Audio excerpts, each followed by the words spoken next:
Hello খিদুর ভাই বোনের, আসসালামু আলাইকুম। কি অবস্থা, কেমন আছেন? নিশ্চয়ই ভালো আছেন। তো আজকে আমি আয় পড়ছি নাটোর শহরে।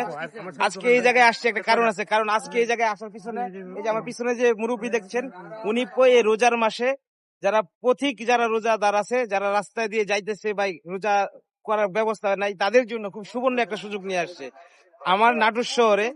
এখানে বিরিয়ানি এবং খিচুড়ি খুবই রিজনেবল প্রাইসে পাওয়া যাইতেছে।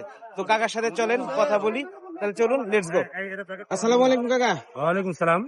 তো রোজার মাসে আপনি এই যে আয়োজন করছেন, এটা দাম টাম কেমন রাখতেছেন? আমি হচ্ছে মুরগি খিচুড়ি যেটা আছে সেটা 60 টাকা বিক্রি করি, আর এই যে আর যেটা হচ্ছে মুরগি পোলাও যাকে বলা হয় ওইটা আমি 80 টাকা বিক্রি করি। এই রোজার 1 মাসের জন্য, এখানে রোজার এক মাসের এই জন্য? রোজার 1 মাসের জন্য কত যাত্রীর জন্য। আচ্ছা আচ্ছা আচ্ছা। আর এই যে এখানে যে একটা জিনিস দেখলাম, এটা মুরগি 1 পিস মুরগি আর হচ্ছে পোলাও, এটা দেওয়া হয় দিয়ে মাত্র 80 টাকা।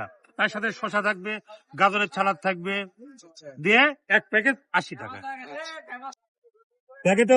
প্যাকেটে বেশ পরিমাণে খাওয়ার, বেশ পরিমাণে প্যাকেটে খাওয়ার যেন একজনের সমস্যা না হয়, একজনের যেন সমস্যা না হয়। একটা মানুষ যেন ফুল খানা খেতে পারে, একটা মানুষ যেন ফুল খানা খেতে পারে। হাসা কথা ভাই, দুনিয়া যে এখনো ভালো মানুষ আছে, কাকারে না দেখলে বুঝতেন না। কাকা যেই যাই করুক, ব্যবসা করুক আর যেটাই করুক, এই যে একটা রিজনেবল প্রাইসে রোজারদারদের জন্য যে ব্যবস্থা করছে, তার জন্য কাকারে স্যালুট।